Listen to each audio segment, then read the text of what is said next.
Peace, family. This is Davon Love, Director of Public Policy for Leaders of a Beautiful Struggle. I'm here with Dr. Todd Steven Burroughs. Appreciate you for being with us, Dr. Burroughs. And I want to say before we jump into things, I know I've said this to you kind of in passing. I really appreciate your work. LBS as a grassroots political organization. And we do our best to really be grounded in grassroots political struggle in the Black radical tradition. And some of the segments that you do with Jared on I Mix What I Like are some of my favorite segments and some of the most informative. And I'm actually really appreciative. One of the things that you sent me as a basis for our conversation actually was the subject of one of my favorite segments that you did with Dr. Ball. So I'm really looking forward to getting to that. But I just wanted to give you that appreciation before we got started. Just to tell you that your work truly is something that is useful to the work that we actually do on the ground here in Baltimore and beyond. So how you I doing, I man? I fine. I appreciate that very much. That's very humbling. I enjoy being, as I've told Dr. Ball privately, I enjoy being Black Power Media's resident goofball, right? And I like joking around and all of that. I mean, they're so serious, and they were the ones that introduced me to you folks. And I know you folks are very serious too. So, as I told you before we started, I'm going to try to be the serious version of me, as serious as I can, because you guys are so hardcore, So Uh, I'll do what I can to look stern. yes, sir. Yes, sir. So let's start. So where we want to end up is to talk about your work on Mumia. So that's kind of where the conversation is going to land. But there are a few things that I want to preface it with, some just discussion points I want to preface it with before we kind of land there. One of the things in seeing your work, over the years, that for me is of great interest is the contemporary state of Black scholarship. And I think, as is the case outside of the academy, not only neoliberalism broadly, but really a de-radicalization of Black studies and a mainstreaming of it is something that I observe as a key feature of some of the political activist activities of like a lot of contemporary activists.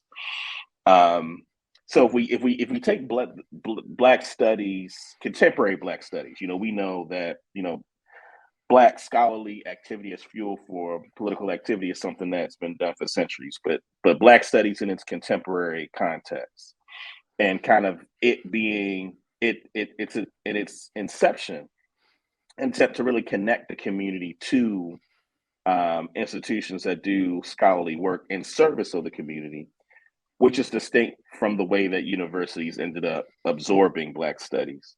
Um, if you could talk about just or comment, really reflect on this kind of de-radicalization of Black studies, and particularly with what I think is the unique role of the intellectual work of political prisoners being a part of the radical end of Black studies, and some of the ways that the omission or de-emphasis of political prisoners is something that contributes to this de-radicalization of kind of more broadly this enterprise of Black studies. Yeah, that was some deepness. You know that was some deepness, right? I try my best. I learn from Let the me let best. me let me try to match the deepness. I'm going to fail, but I'm going to try to match the deepness of the inquiry because I appreciate the seriousness of the inquiry. Ironically, you're asking the wrong person because I'm an outsider to Africana studies. I've only been an Africana studies professor for about 2 to 3 years. I've spent my time in communication studies. And since by the nature of your question, since you understand the structure of Africana studies, you know that communication is not one of the accepted parameters that universities accept as the topic they want in addition to Africana studies. As you know, Africana studies, very few people are hired purely as Africana studies, right? They have another specialty. And so the white university tries to get two, things with one stone by hiring someone in the English department or the history department or the sociology department or the political science department, and Black studies, right?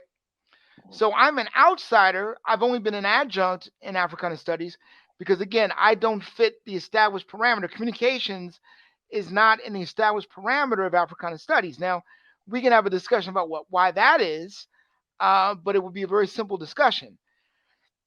Communication is trying to be a discipline, trying to rise in the ranks to be the equal of sociology and the other disciplines. And journalism is a trade, so there's always a tension between communication and journalism, right? I have 3 degrees in journalism or 3 degrees in communication, however you define that. So I have no degree in Africana studies. So technically, I am not formally trained in Africana studies, even though Africana studies is interdisciplinary. So for an Africana studies person to accept me as that is an act of kindness, which I appreciate. So the view that I'm giving is an outsider view. And I think your question might be more appropriate for an insider person, but maybe this outsider view might have some kind of perspective that might be interesting to you. In communication studies, we're clear on what we're studying. We're studying communication, mass communication, or interpersonal communication. And for those of us who are scholars, we have some sort of light permission to study propaganda, mental conditioning, etc. Depending on where you are, depending on what the priorities of the journalism and communication school is. I know, for instance, my specialty in communication is in American journalism history. And my specialty within that is African American journalism history.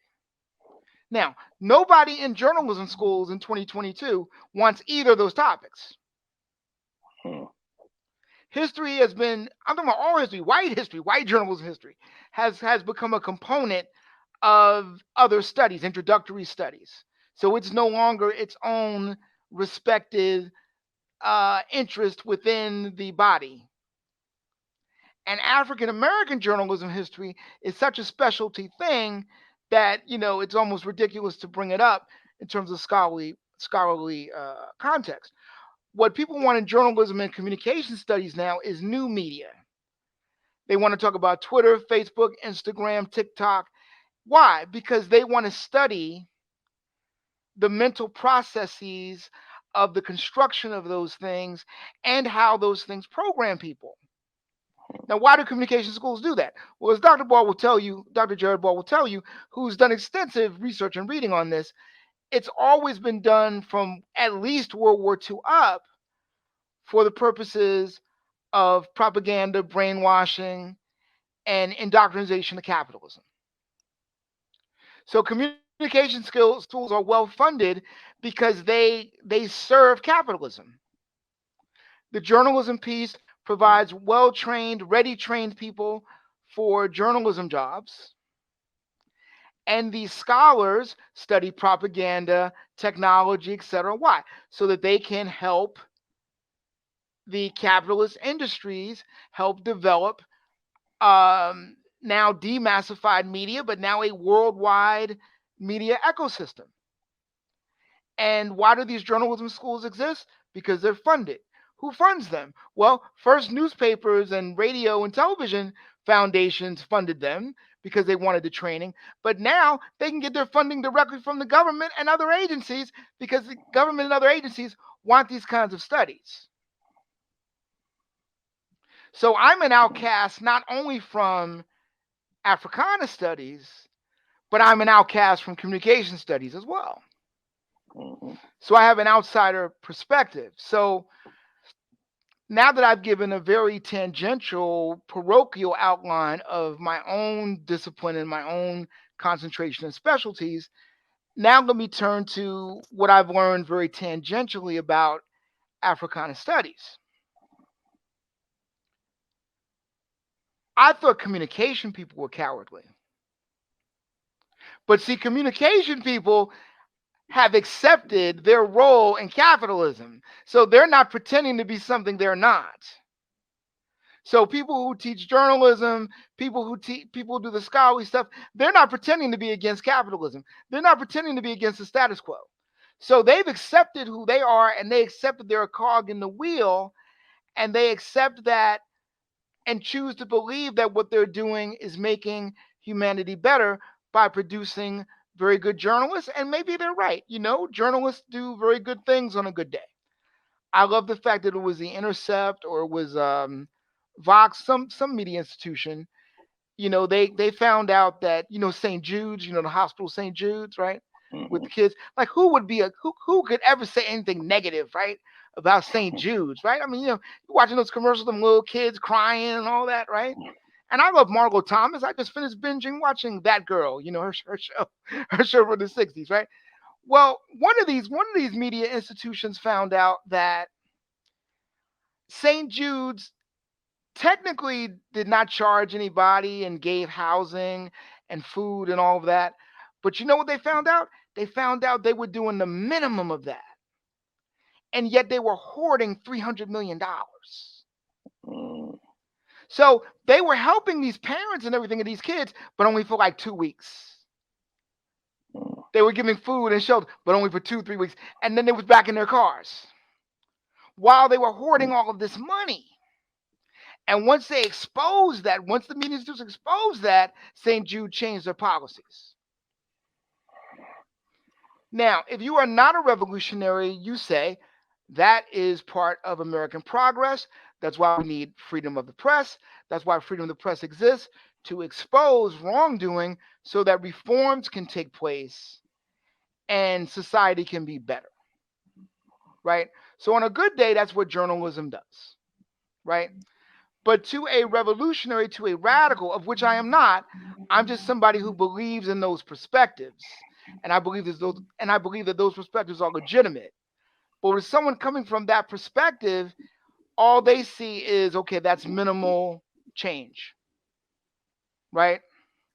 So the journalist, so the journalism professor, so the communication professor, they've accepted that they're not in contradiction, if that makes sense. Yep, that makes sense. Because the people who would argue against them, they wouldn't care about anyway. But the Africana Studies person has this special tension because they have to decide, okay, are they a person that is studying a subject? Are they a person trying to improve the society? Are they a person that's trying to create reform, perhaps radical reform in the society? Or do they want revolution? So when I entered the field, I thought I was going to see this large range of people that I'd been seeing as a journalist, right? Because many of these folks were public intellectuals before I understood the term. And so I was used to Africana Studies, people being like, Dr. Leonard Jeffries, Molana Karanga, people like that, Asante, people like that. And then when I entered the field, I saw that there was a wide variety of people. But what I saw was a lot of cowardice, because everybody did not go into Africana Studies to do any kind of reform. And the people that accept these folks and give them great positions, they're not giving them positions for that. So there's not a lot of challenging the status quo. And I'll give you an example of that, and it's a very simple example. Now, I use the books of these people, so if it sounds like I'm attacking them, I'm not. I'm giving a critique. I think Africana Studies, in terms of individual topics, has never been better. I mean, when we have a great generation of new scholars, and I'll mention a few people like Ashley Blaine and people like Keisha Blaine. Keisha Blaine, Ashley Farmer. Thank you. Farmer, right. And there's some other folks. I forget all their names. But I was in the chat of a Zoom that had some of these people on.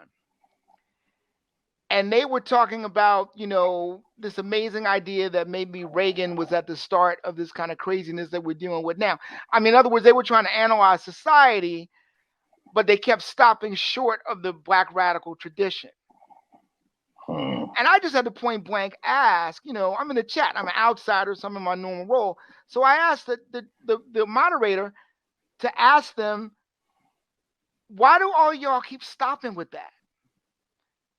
And I don't know if you were able to read my essay that I wrote on political prisoners, but I even at length quoted Elizabeth, I forget her name, who did this major book on Black rebellions, etc. And I quoted her, and they all have all these facts, and they have all the information, and they have all of this, and then you wait for them to come to a conclusion, and their conclusion falls short. Because they always ride up to the gate of the Black radical tradition, and then the car stalls. And so I just straight up asked the Schomburg host, why is that? Why do you do that? Why can't you just admit that maybe George Jackson and Mumia Abu-Jamal and Angela Davis and all of those people that represent these things were more right than wrong? I don't need you to completely adopt everything they say, but where's this whole body of information that has already given you the analysis that you've just spent years of study and 300 pages to get to? Well, that where you end is where the Black radical tradition begins. All the things you find out at the end of your scholarship are all the presuppositions of the Black radical tradition. So what's going on with that? I mean, you guys are smart. Right? So I asked that, right? Now, there was a white woman on the panel who had a book on radicalism. So after 10 seconds of silence, she jumps in and goes, well, that's why I wrote my book. And, she talked about her book on the radical tradition and all the people she had and everything and all that. And I said, okay, thank you. I even wound up buying her book after that. I said, okay, let me buy your book. Okay, fine. And again, I'm not a radical. I'm not a revolutionary, but I'm somebody who believes that these perspectives are legitimate. That Dhoruba bin Wahad is just as legitimate as Christine Vanden Heuvel or whoever. Right? Okay. So to the moderator's credit, she said, I understand your question because in my classes, I do use George Jackson. But I do understand, and this is a phrase I had never heard before. She said, but I do understand, the problems of having the politics of citation. Right. That was my reaction. Your reaction right there was my reaction. And I'm like, so basically what you're telling me, you're giving me the undercover thing of, if they go there, the white people who fund them, who give them 6-figure jobs, who publish their works, won't like it. That's the cowardice. Right. And what's interesting, because in that piece you sent over, the contrast that you lay out between the way that BPM, Black Power Media, is talking about, political prisoners, particularly the BLA, and the way that Democracy Now! Would discuss those issues. And what's interesting, a part of why I wanted to give this preface into the discussion of your work on Mumia is because I think there are times when there are distinctions that are made that I don't know that oftentimes people understand the importance of those distinctions, right? So if you could say a little bit more about like the contrast you draw between BPM and how they approach the issue of political prisoners, Black radical tradition, and the way that Democracy Now! Handles it, and the importance of that distinction you draw. I want to congratulate you because you're the first person to figure out my main theme as a writer. So you now are in a whole nother category. You get bragging rights with Dr. Ball. You can say like, look, you talk to him all the time, but I was the one to crack the code, right? Right. Why are these distinctions important? Because they're irritating. To bring these distinctions up are irritating, right? I don't want to attack the leaders of Black Lives Matter when they buy a $6 million house. And I don't want to compare them to, SNCC workers, right? Right. But mm, when you buy a $6 million house, they're like, well, what's the house for? Is the house for political prisoners? Can Matulu go to the house with his mm, family and die? Like, what's the purpose of the house? And you tell mm, me, oh, the purpose is for art, and then like, yeah, come on, y'all, come on. mm, I'm not saying that everybody in the present is Uncle Tom's and everybody in the past were these perfect, pristine revolutionaries. I'm not saying that, but I'm pointing out that the problem with the cowardice is that we've now redefined everything in order to make ourselves comfortable. mm, We think that we don't know what happens to us when we speak out. We pretend that. We pretend we don't know what happens to us when we defy the authority, right? So the firing of a Tiffany Cross, for instance, still shocks us, mm, right? mhm, But we know MSNBC with the way they treated Melissa Harris Perry. We know MSNBC. So, but we're continually shocked that when people stand up and stand out, they get their head cut off. And that's why, I think it was Raoul Peck in his documentary on slavery and the Middle Passage and all that. He started with the theme, and it's not knowledge we lack. We know exactly what happens to us.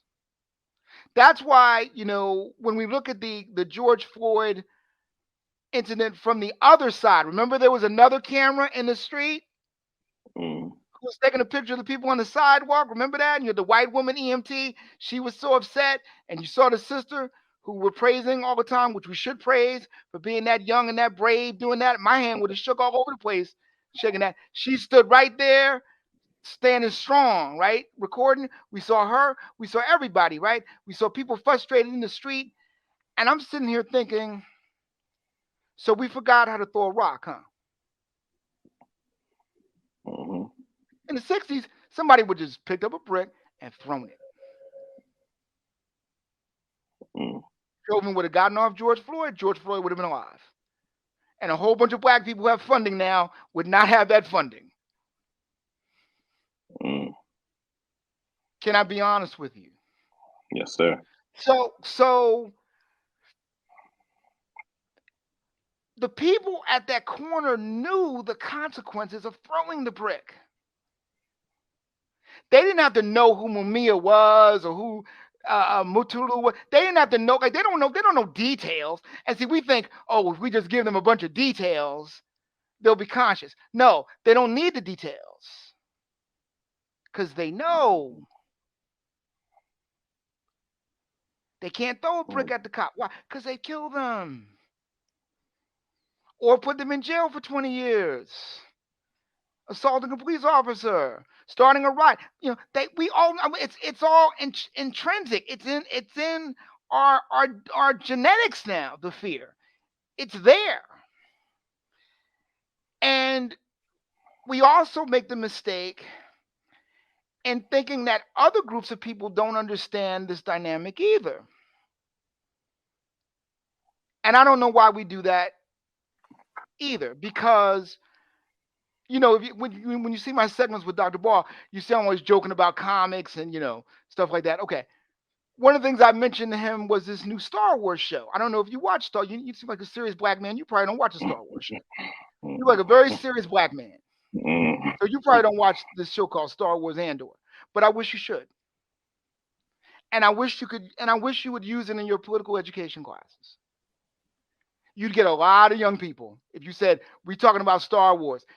And now why? Because when you watch the 10 episodes they've aired, they got 2 more left.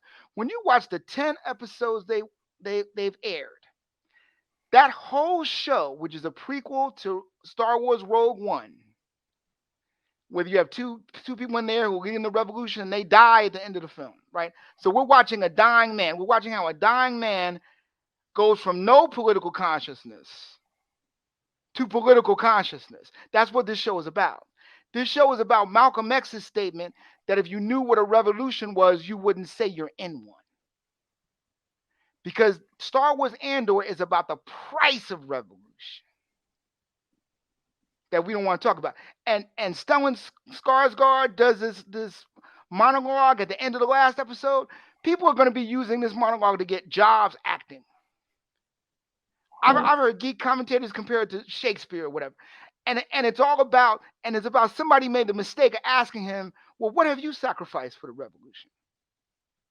He said, what have I sacrificed? And then he went into this whole thing on what he sacrificed, which we should listen to.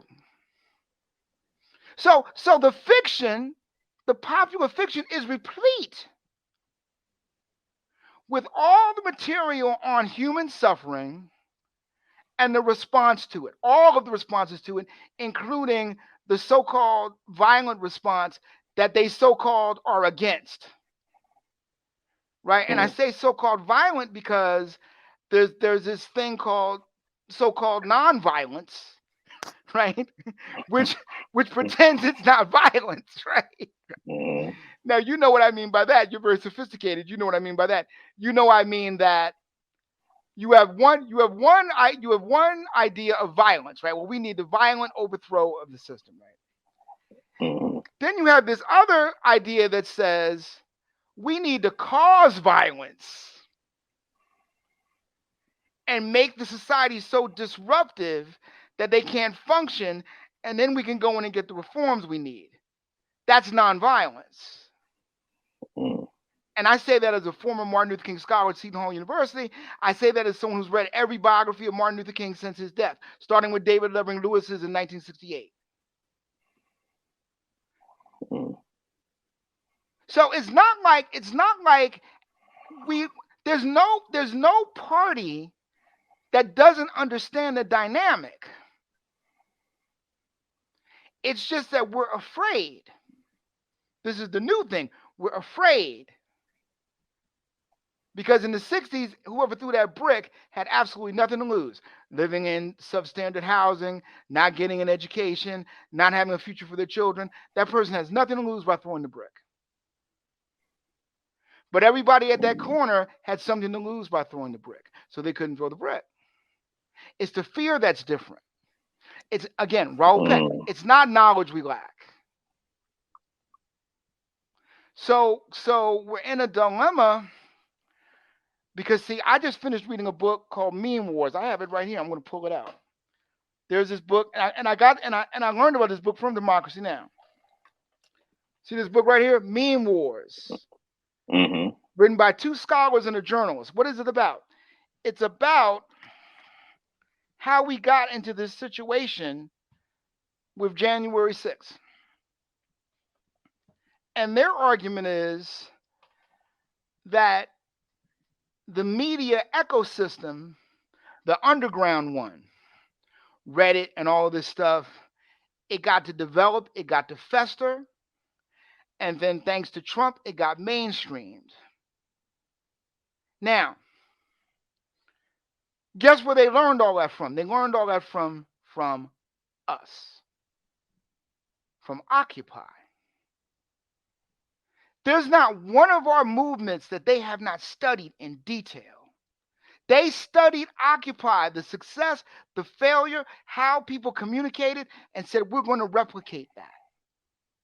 And that's how we got Bannon and Alex Jones and all of them folks. That's how we got them. And to show you that this is not a new phenomenon, there's a historian by the name of Eric Foner, who's one of the top historians in the United States. He's written all these books on Reconstruction and the development of the Republican Party and the Civil War, you know, the original Republican Party, right? That Lincoln was the candidate of. You know who's one of the top fans of his book about the Republican Party? Karl Rove. Karl Rove was quoted as saying, I read Eric Foner's book on the Republican Party, and it taught me how to organize disparate interests.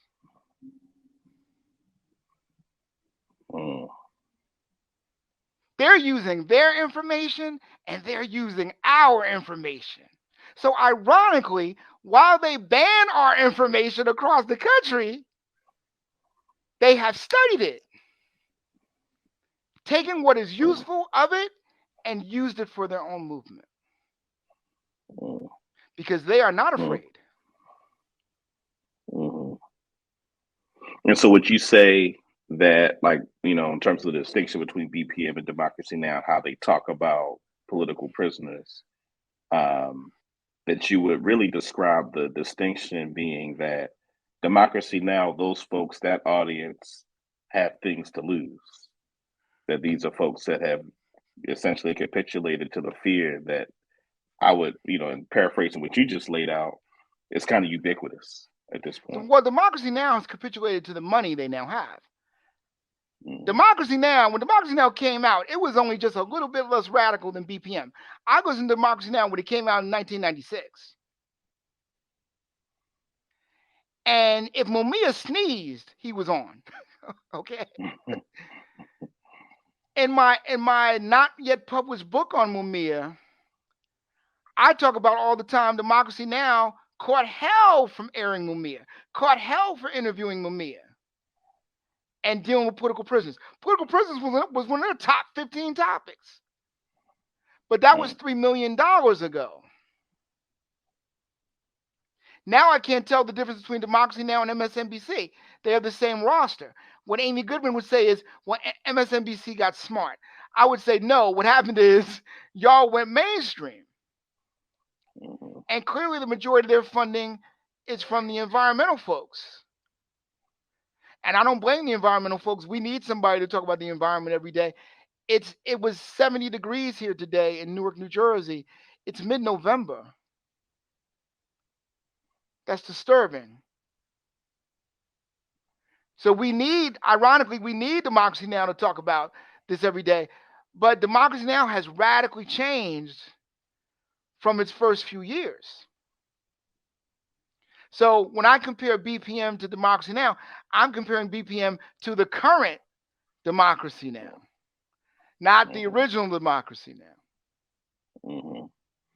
And so you started to talk about, Mumia. For those who will be listening to this, I imagine most people who listen to this would be familiar. But for those who may be less familiar, could you talk a little bit about Mumia Abu-Jamal, of course, who he was leading up to becoming a political prisoner, why he's relevant to Black radical struggle? Well, Mumia Abu-Jamal has become the poster child for Black political prisoners because of his charismatic nature and the fact that he's an extraordinary writer, an extraordinary broadcaster. He was one of a generation of baby boomer young people who got involved in the civil rights movement and Black Power movement, and then went to the new professions that had sprouted up that grabbed young people who were articulate and smart, and one of those professions was broadcasting. Mumia becomes a journalist at the same time Oprah Winfrey becomes a journalist. Mumia drops out of school the same time Oprah Winfrey drops out of school. This is not accidental.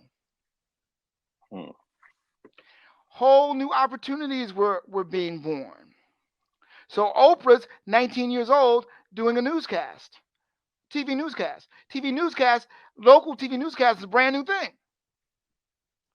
In Mississippi, a young brother, 19 years old, named Randall Pinkston, was doing a newscast. He would later become a national correspondent on CBS News and travel the world. So all of these opportunities opened up overnight. And all these young baby boomer folks ran into them.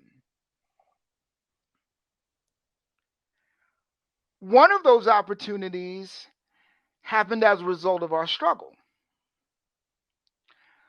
Black radio, and by Black radio, I mean Black formatted radio, in the 50s and 60s were owned by local whites. And, they were used as ways to promote, local businesses and local dances and things like that. And there was some payola, for recordings and all of that. And so some of these local business people, because they were now around Black people and they were now engaged in Black cultural development, even though many of them were, copying off of Black people, appropriating from Black people in terms of these white DJs would sound Black, like Wolfman Jack comes out of that tradition. If you remember Wolfman Jack, he comes out of that tradition, right? Of the white person sounding Black, right? And you see Wolfman Jack, he's represented in this new, very funny movie about Weird Al Yankovic, starring Daniel Radcliffe, right? I didn't think Daniel Radcliffe was going to be the comic genius out of the Harry Potter trio. I thought Rupert Grint was going to be, who played Weasley, right? I thought he was going to be the comic genius, but it turns out Radcliffe is the comic genius because they do a great movie making fun of biopics and making fun of because something's in a movie, you believe it. So they do all these very funny things in the Weird Al story because they're not taking it seriously because they're making fun of the fact that you take it seriously, right? So Wolfman Jack comes out of this tradition, right? So these white people, because of their proximity with us, they started to become sympathetic to our struggle. And as a result of that, they allowed the DJs to do some more, little undercover kind of political work, some kind of undercover codes that they could say on the air about things. In many cases, like in Philadelphia, where Mumia was born and raised, there was a DJ named Georgie Woods with the Goods. And Georgie Woods with the Goods was the vice president of the Philadelphia NAACP. The president of the NAACP was a Black nationalist. So imagine you got a Black nationalist president and the vice president, and you can tell the vice president, yo, go on the radio and tell folks we're going to be at this place, we can protest, da, da, da, da, da, da. And that's what Georgie Woods did. Now they ran that guy out of town, right? The National NAACP ran. Not only did they take away his presidency, they broke up the chapter so that they could break up the power structure he had set up in there. Wow. And I forgot his name, but I'll give you his name when we're done off the air, and you can put his name on the screen or whatever. Mm-hmm. And so Black radio had this power to organize Black people that the Black DJs had started to use in the 60s. This was during the rebellions, and when the rebellions got real hot in terms of 67, 68, 69, Black radio was literally the forum for people to express themselves, and it was a forum for our leaders to get on to try to calm our people down because we were burning up, I'm not going to say our own neighborhoods because I have a little bit more sophistication than that. I'll say we were burning down neighborhoods we resided in, right? What does this have to do with Mumia? As a result of all of this, Black radio created a brand new position in the late 60s and early 70s called Black newscaster.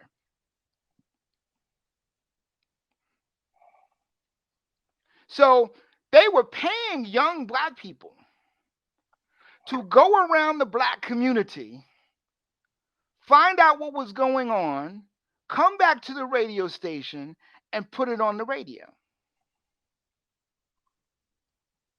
And Black people being sophisticated, not only did they create local networks of these Black radio hosts and newscasters and all these folks, they then created a national Black network.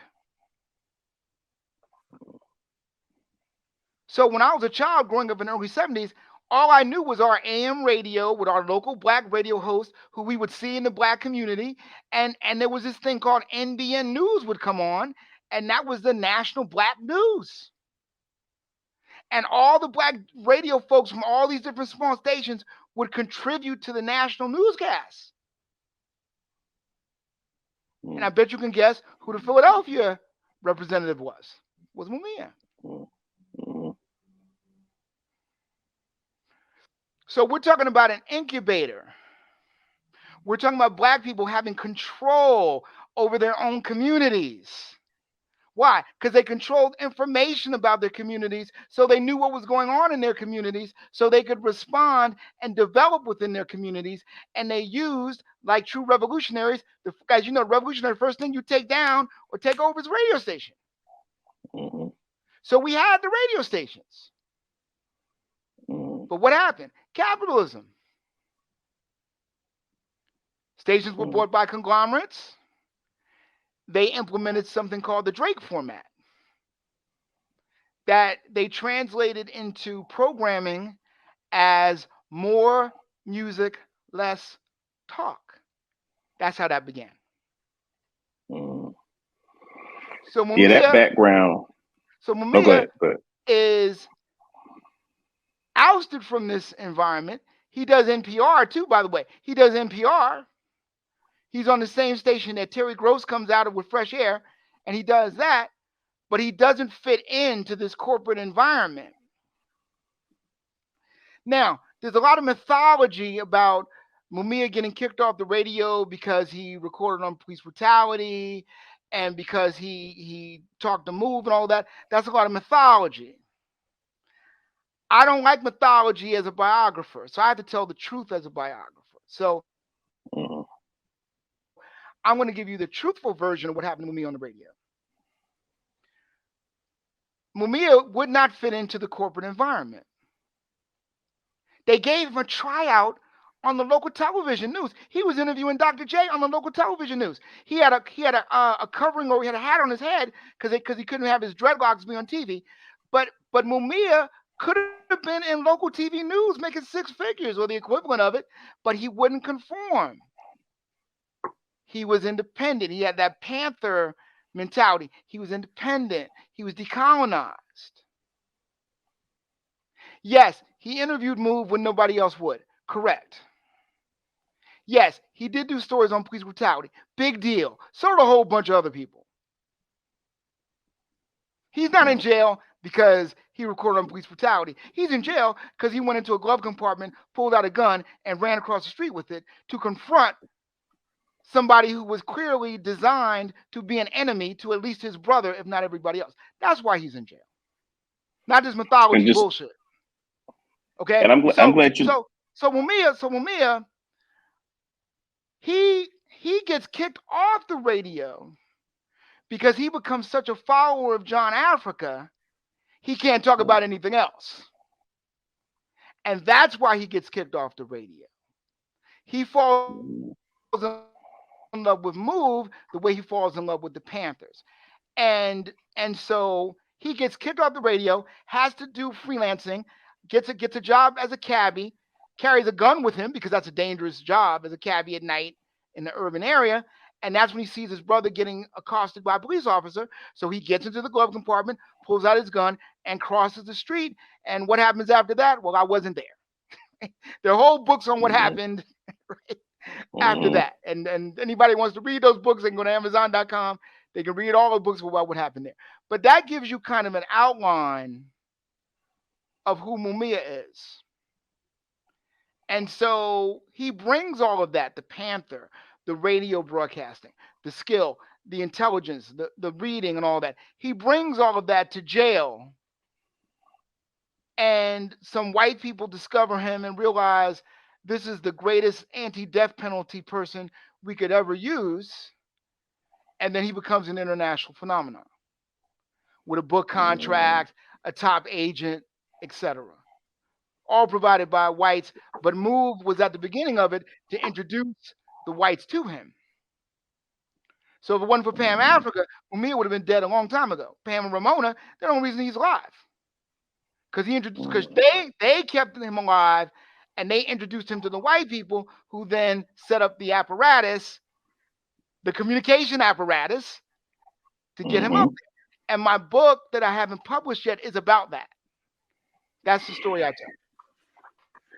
No, and I really appreciate the context that you lay out, the incubator, as you put it, that produces Mumia and his politics, and even what you just ended with, the piece around white folks getting a hold of his story from the death penalty lens, and that being the basis for how they publicize it. Because even when I think about my own political socialization, political prisoners and Mumia in particular, we get from the vantage point of the injustice of him being incarcerated, and some of his political intellectual contributions, but even understanding the entities, the context that incubates him in his perspective is something that I imagine even on the left, in the left's mainstream conversation around Mumia and political prisoners, it is that intellectual genealogy that to me gets lost, and I think it's really important in understanding why it is that Mumia is a political prisoner.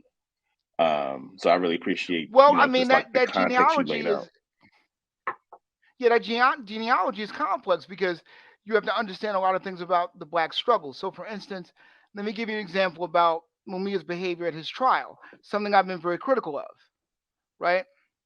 Mm. Mumia's trial was a comedy. I mean, I read the transcript. I was like, okay, this can't really have happened. Right? And I don't mean just that the judge shot down everything Mumia did.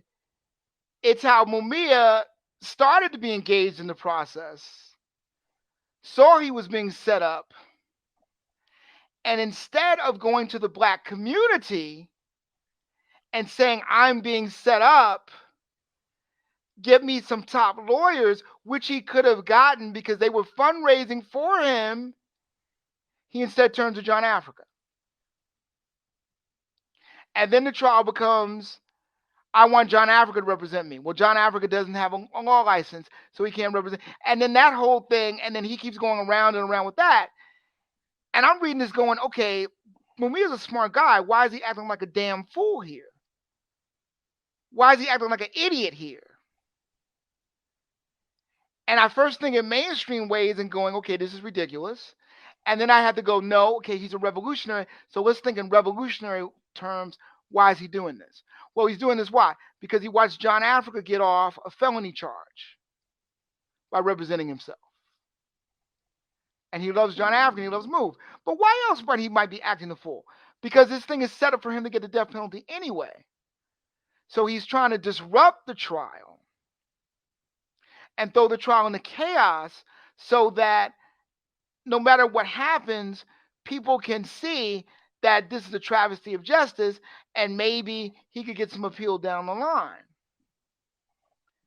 Now, he said a very interesting thing to Lynn Washington in 1995, when they had that, you remember they had that big hearing when they were trying to kill him like 3 weeks later, they were having this big hearing with the same judge. You remember that, Judge Sabo. And Mumia says, now, excuse me, this is when they stayed the execution. So he's talking to Lynn Washington after they had stayed the execution. And he pointed out to Lynn Washington, he said, look, this is in the Philadelphia New Observer. You can find it if you look it up under Lynn Washington. He said, notice how the people who were critics of me in terms of how I behaved in the original trial, noticed how I behave now. I let my lawyer speak for me. I was calm. I was quiet. I was respectful. What happened as a result of that? My lawyer gets kicked out of the trial and arrested, and the judge comes down with the exact same sentence. So he said, people who make such a big deal about how I behaved at the trial need to look at the system. I did everything the system demanded this time, and I got the same result. So, as a biographer, writing about Mumia is very tricky because I have to remember he's decolonized. The man rode around town on a bicycle and in overalls. He was not a normal dude. When he was arrested, one of the things that the Philadelphia Inquirer mentions in the article of his arrest was he was president of the Philadelphia Marijuana Users Association, a group he had done a story on. Right? He decided after the story, hey, you guys have a good group. I want to join it. He joined it, became president, right? He wasn't just president of the Black Journalists Association. He was the outgoing president of the Black Journalists Association, but he was the current president of the Black Marijuana Users Association. And marijuana is much more accepted now than it was back in December Right. 1981, right? So this is a decolonized cat, right? Pun intended. Right? So you can't go by normal Robert's Rules of Order type things with Mumia, because he's on another frequency. He's on another vibration. So it's a challenge to be his biographer, because I have to constantly remember that. So to round out this time, can you talk about just your work, your upcoming work on Mumia, and what inspired you to do the upcoming work that you're about to release on Mumia? Well, I'm not about to release it because Mumia's life isn't over. I want to do a full biography, so I have to see if I can stay alive enough to have the story come to the conclusion that it must come to. So I don't know when that work is going to be out. I have a current work out, which is an anthology, right. called The Trials of Mumia Abu-Jamal, a biography in 25 voices, where I essentially take some of my notes and some of my writings and add it with other people's writings. And we kind of have a collective chorus of discussion of Mumia. And that book is the book that's currently out by Diasporic Africa Press. My publisher is Dr. Kwasi Kanadu, the MacArthur Fellow at Colgate University, a very dedicated Pan-Africanist who's written major books on African society. I mean, he has a book out on, 15th century Portuguese interaction with Africans and slavery. I mean, really heavy stuff. I mean, he's going Portuguese, to go into the library and around Europe to read all these like 15th century documents. He's a very heavy cat. That's my publisher. And so that book is currently out, and that gives a variety of voices. And that includes, to go back to our discussion about Africana studies, it includes an article of why is Mumia not accepted in Africana studies. He is an object in Africana studies. He's not a scholar. He's not a thinker whose views are discussed and assessed. He's an object. Now, is that the over-professionalization of the field, or is that the fear? The fear that if you deal with him as a historian and scholar, you then have to analyze and assess his ideas. So the book is filled with all of articles from all sorts of people, from all sorts of perspectives of Mumia, and that's the book that's currently out. Now, the main book, to answer your question, is a book explaining Mumia in the context of this media ecosystem. His development as a writer in the Black Panther newspaper. Then his development as a radio broadcaster, first in college, then on WHAT, and then on the NPR station, then WUHY, now YHY, the station that again the fresh air comes out of, Terry Gross's Fresh Air, HYY. And then this amazing thing where he's in prison and he sets up a media network of articles that get distributed around the country, of audio that gets distributed around the country.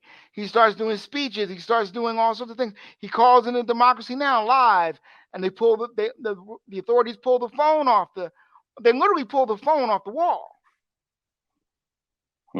So all this harassment that happens. Why? Because he's successful in creating a media infrastructure for what? For recipes? No, he wouldn't be bothered if he was doing all this, for recipes. He's talking about radical change, revolution, and they can't stand that. And so they create special rules for him, or special rules for the whole prison that come from him. And I document as many of those things as I can remember. And I chart his development as a writer and a scholar. And so now he's an elder scholar. So he's gone from young 20-something journalist, burned out revolutionary, to now an elder statesman, all behind bars. And producing quality work behind bars that many of us out here should be ashamed that we're out here and not producing. For instance, when people think of Mumia Abu-Jamal, they think, oh, he's an essayist. He writes these essays, these op-eds, these commentaries. Mumia's written 4 or 5 books of history. His master's thesis was on Black religion. He wrote a book on Black religion. He wrote a history of the Black Panther Party, very good history. He's in jail. He's writing good history books from jail, right? He writes a 3-volume work with Stephen Victoria, the guy who did the documentary on him. He writes a 3-volume work about the American Empire that nobody's ever quoted yet. He wrote a whole book on the distortion of American history. He wrote a whole book on the war machine, and he wrote a whole book on the corruption of American institutions. I'm still waiting for somebody to quote from it. The books are 400 pages apiece, and I think people didn't feel like reading it.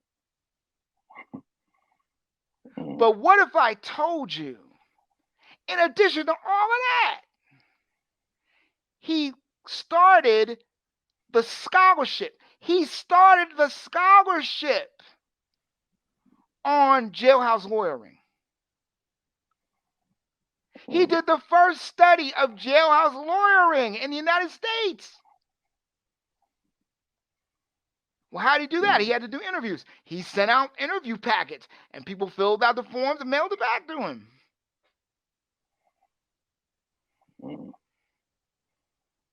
Wow. Exactly. Wow. And we talk about out here what we can't do. right? We should be ashamed. But the mentality that produces a Mumia, that's done without fear. And that's why we can't do that now. He was never afraid of them folks. And he's still not afraid of them folks. Do you see? No, and I mean, even like some of what you just laid out, like some of the texts, like, those are texts I definitely got to get my hand on. I know the 2 that I'm familiar with is Live from Death Row and Writing on the Wall. And I know that, and I've actually used, my background is in policy, intellectual background is in policy debate. And one of the most useful aspects of Mumia Abu-Jamal's work, when we would debate white debaters who would try to talk about the importance of U.S. hegemony and U.S. hegemony, they would talk about the downside of U.S. hegemony, what it would cause, world nuclear war and configuration. And one of the arguments that we said to refute it for Mumia, as he described the condition of Black people globally as being in a state equivalent to nuclear weapons being dropped on Black people, on a regular basis. And that being kind of a conceptual frame to think about, contrasting the position Black people occupy versus, white folks and white society. So I'm really glad you laid out like some of the intellectual contributions that many people may not be aware of, even myself. Mumia's written 12 books. And people only talk about the 1 or 2 they've seen or read. He's written 12 books. And if you're a revolutionary, I don't understand how you haven't read the 3 books he wrote, Murder Incorporated, which is on the decline of the American Empire. Those are the books I talked about where he went after everybody. He went after the history liars. He went after the warmongers. He did the 2nd volume is all about the capitalism war machine. And the 3rd volume is all about the corruption of the courts and the media. And I'm like, and I'm waiting for revolutionaries to read these and use these and quote these. And I'm still waiting. And I'm like, y'all say y'all love Mumia, but I don't see any studying. I don't see any assessment. I mean, I'm a biographer. It's my job to do that. But I'm saying people talking about they revolutionaries and they love Mumia, they love political prisoners. Well, where's the analysis they're giving? Mm-hmm. We have to deal with that. Yeah. We have to deal with that. And so, I mean, there's so much to do for activists, for radicals. Again, I'm not that. I again think these perspectives are legitimate. And so when I see things that buttress and fortify their legitimate nature, I call them out. That's why I think Star Wars Andor is important to show to some kids. But you got to sit with the kids and explain to them Star Wars Andor. You just can't show it to them. You've got to explain it to them.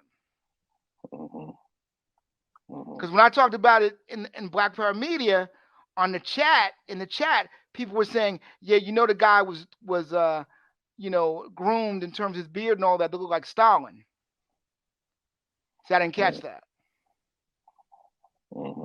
See, they may have done that accidentally. They make mistakes sometimes, right? But I mean, we could show them Star Wars and say, okay, look, see what they're going through? That's what our people went through. That's why these people have been in prison 50 years. Because they did these exact things. They did a Brinks robbery in Andor. That was episodes 3 through 4. 3 through 7. They just did a prison break in Andor. That's episodes 7 through 10. The episode that just ended last week was about the prison break. So they're doing all the things that revolutionaries have done, and we're not even assessing that, and we're not even showing the children that. And we worried about what Wakanda's doing to them. Well, instead of worrying about what Wakanda's doing to them, we need to show them this other stuff that's really about us. See? Yeah. Well, look, man, we come up. It's been great talking with you. Is there any last thing you want to ask me? No, I was about to say, we coming up on an hour. Definitely want to respect your time, man. Really appreciate you for doing this, and definitely at some point want to do this again. Well, look, I really appreciate this, and I hope that people will read. If we're going to talk about Mumia, I hope people will read Live from Death Row. I hope people will read Death Blossoms. That's his spiritual book, his book of spiritual writings, which I think are extremely powerful. I hope people will read We Want Freedom, his history of the Black Panther Party. He definitely takes a strong position. You know what side he's on in the Cleaver Newton feud. He takes a very specific side, and that should be assessed and talked about. And I hope people read his 3-volume work, Murder Incorporated, on the decline of the empire, because there's all these things in here that he's just waiting for you guys to use. You hear, Jesse Jackson and now Al Sharpton talk about how we're not using our vote and all of that, the controversy, because some people disagree with that. But Mumia is laying out all these arguments that people are not using. And I'm just confused as to why we're not even exercising the discipline to do that. Since we say we love Mumia. Well, he's giving you charts, he's giving you crayons, he's giving you sheets of paper, he's giving you the analysis. So let's use it. That's all I can really say. Because for this audience, I know you guys are serious about struggling about political prisoners, so we have to look at it. So thank you very much. Yeah, man. I appreciate it. I'm gonna definitely check out all those works. And like I said, I appreciate this, man. Hope we can do this again sometime. You can find my book reviews on much of Mumia's work on my blog, Drums in the Global Village. And you can find all 3 reviews of all 3 volumes of Murder Incorporated on Dr. Ball's site, imixwhatilike.org. Got it. All right, man. Thank you so much. Check it out. All right, man. You take care. Thank you so much. You too. Right, peace. Take care.